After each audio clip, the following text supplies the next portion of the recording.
Hello, welcome back to the channel. In this video, we are going to be watching Loki, the God Who Tried. This is a video by Escathon. Now, I've never watched a video from this channel before, and I just came across this a while ago, so I had it saved on my recommended list, and I'm excited just to jump into this because Loki is one of my favorite characters from the MCU. I enjoyed the Loki series. It definitely wasn't my favorite, but because the character of Loki is just so intrinsic to the MCU and one that I love so much, I just want to watch more about this character and see how this edit goes. That being said, let's get into the reaction.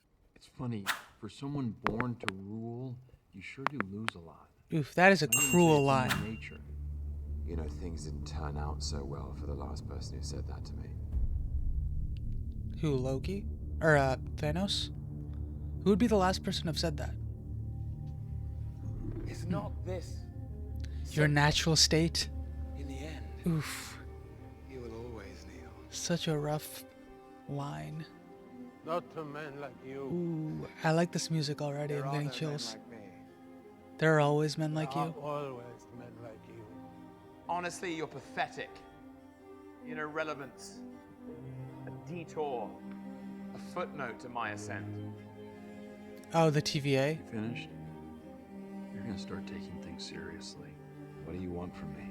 I love this music. Well, let's start with a little cooperation. Not my forte. Really?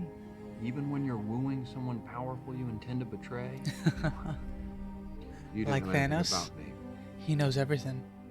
I, Loki. I know I said that the Loki series isn't my favorite, and there's a reason for that. It's the Lamentus episode. However, like, the character moments specific to the first episode are so moving and powerful, and that's just shown yet again here in this edit. The fact that they're able to deconstruct Loki as a human, as a character in that first episode is fantastic as a fan, and it's just so enlightening, but also, like, there are elements of the character that you kind of know about, but they just highlight them so much more, like the tortured nature of who this person is and stuff like that. And it's just so fun to see. And I think Mobius as the character that does this is so interesting as well, because as the show moves from here as well, like, you see this man who is an expert in who the Lokis are and stuff like that, but then he also becomes involved with one, becomes a friend to him, and that also shapes in a different manner just because of his own experience with who Loki is and how he acts and what he's actually trying to do, which I just find very interesting. Prince of Asgard. Son of Odin. The rightful king of Jotunheim. God of mischief. Oh, this scene is one of the rough ones. Ooh, that got really loud.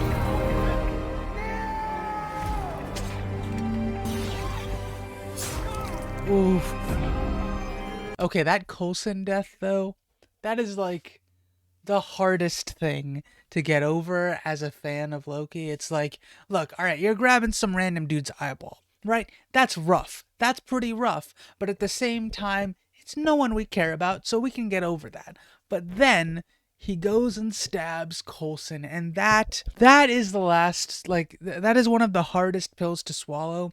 As someone who still, like, loves this character, and all of us overarchingly love this character, and yet we all know that he is the one that stabs Coulson through the heart. He's the reason that Coulson is no longer in the MCU, and it's so interesting to me because it's like, we all loved Coulson, right? He wasn't the biggest person in the MCU, but he tied everything together, and he was a fan, he was hardworking and all that stuff. He was a loyal member of S.H.I.E.L.D., and yet he gets cut down just trying to do his job and protect the Earth, and yet we also still love this character of Loki, which is just very weird to think about, because it's like, you wouldn't suspect that someone who is a beloved character also killed off yet another very beloved character, especially from the early days of the MCU.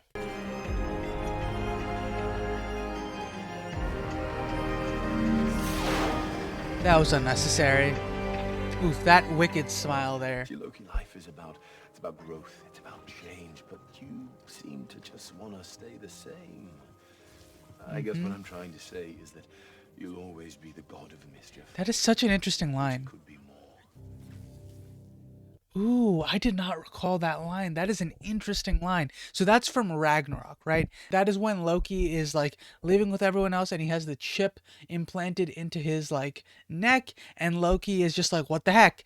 And Thor says like he can't be trusted because he's trusted him so many times before and it always causes problems. And it's really, really fitting that this specific video is also called The God Who Tried. And also he mentions that Loki is unchanging, which I find very, very interesting because it turns out that the TVA was the cause for that all this time, right?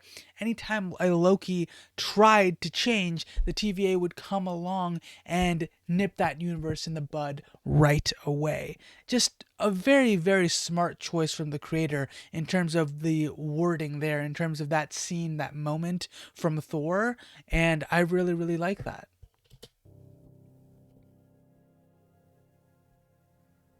What exactly is it that you want? I want you to be honest about why you do what you do. You're really good at doing awful things and then just getting away. That is true. I'm wondering, why does someone with so much range Choose to be the villain? Look, the TVA doesn't just know your whole past. We know your whole life, how it's all meant to be. Ooh, that's cool. Showing everything. Ooh, Loki seeing himself like die is terrifying. I don't enjoy hurting people. Listen, I can't offer you salvation. But maybe I can offer you something better. A job? Fugitive variant's been killing our Minutemen. And you need the god of mischief to help you stop it. That's right. Pretty much. Because whoever this variant is, we haven't been able to find them. So let's bring in an expert. It's interesting that Mobius just says there, him. Does Mobius not know that this is a female Loki at this point? Because they would have known from the beginning, right? She escaped the TVA at the TVA in front of the judge or whatever, and so they would have known. Perhaps that was just there in the show to throw us off, I think. I think that's probably what it was, but that is an interesting word choice yet again. See a scheme.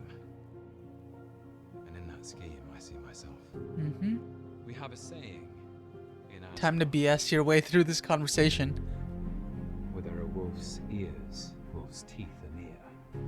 It means to be aware of your surroundings.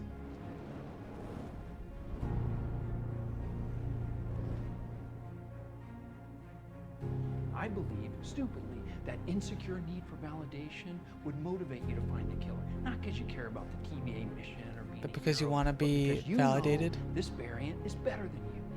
And you need to take it. Here's the deal. When we get out on the branch, we're not just looking for a time criminal, we're looking for a Loki. That they are. Bye.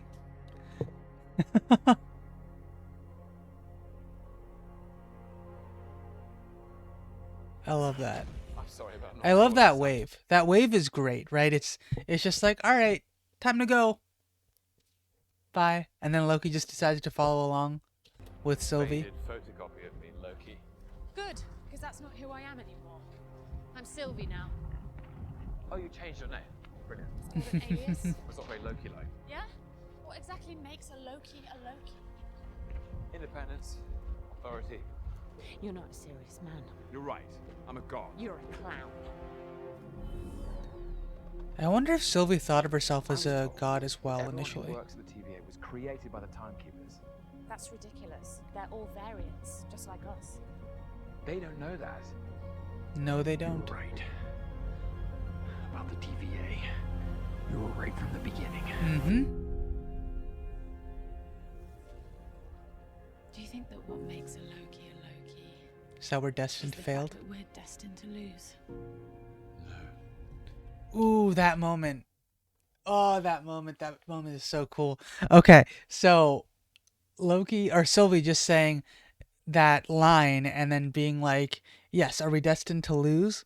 And then immediately going to the first loss that we see Loki go through in the initial Thor movie, in which he's lost everything, right? He no longer understands his identity because he's not Asgardian. It was all a magic spell that was keeping him the way that he was. He is not a frost giant. He's not truly a person from Jotunheim anymore because of how he was raised. He was raised thinking one thing and thinking a lie, essentially, and he doesn't understand where he belongs anymore. And then on top of that, he lost against his brother. He has no chance of becoming king anymore in his eyes. So instead of going back and facing his punishment, he decides to just let go and disappear into the cosmos, presumably to die, right? And that is so interesting that that is the cut that this creator decided to make there, because honestly, again, got chills right away. Like, fantastic choicing. We may lose. Sometimes painfully. But we don't die. That is We true. survive. As Lamentus gets destroyed. Oh wait, no, is that? Oh no, that's the fight of Goliath. Oh, this is Lamentus. Okay, I guess it's mixing between them. That was a good edit, by the way. That shifting in scenes. Oof. Giant asteroids coming towards them.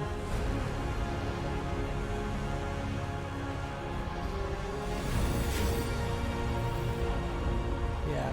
Such dope visuals in this show. Like, I may not love the Lamentus episode, but it had cool moments, like, visually still. Oh, that final fight right there. Oh, that's so sad.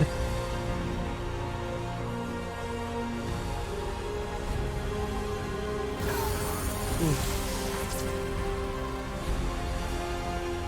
Loki losing a friend. I keep getting chills in this video. It's very interesting.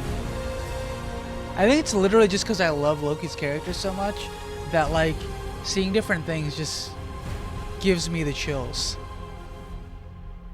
And then getting betrayed by Sylvie.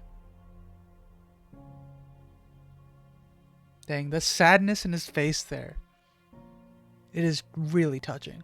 So that was The God Who Tried. I mean, such a fitting title for this character. Loki has always been that person, right? He's always trying to do his best, and though he doesn't always have the best ideas as to what is good for his people, as to what is good for the universe, right? He always thinks that he is the person that has to be on top. He doesn't always come in from the most malicious place. I think specifically with the first time that we see him, he's not really coming from the most, like, logical place, I feel like, and it's because he feels as though he's been slighted and he doesn't have the birthright, I guess, that he was meant to have, which is to be the king, despite having been probably the smarter choice in terms of who he is, in terms of comparing him to Thor, right? Though he wasn't the best warrior, his mind was definitely a lot sharper than where we see Thor at the beginning. In the second time that we see him, he's basically broken. He's no longer the man that we see anymore because he has died and, like, been resurrected, I think is the idea here, and he's being controlled to some extent by the Maw, and I think it's Ebony Maw, right, that's controlling him at that point in that first movie, or is that a different one of the Black Order? I don't remember specifically. It's the one that has like a bunch of jewelry in his fingers or whatever, but like the idea that he's fully under Thanos' thumb because he sees him as someone that is going to give him the power that he feels that has been taken from him, right? I love the journey that this character has taken over all these years, and I'm so excited for the second season of Loki whenever that turns out to come out. And that is all I really have to say for this video. It was a lovely edit. Let me know your thoughts in the comments below. If you liked the video, please like the video and subscribe for more videos from me on this channel. Thank you so much for watching, and I will see you next time. Have a wonderful day. Bye.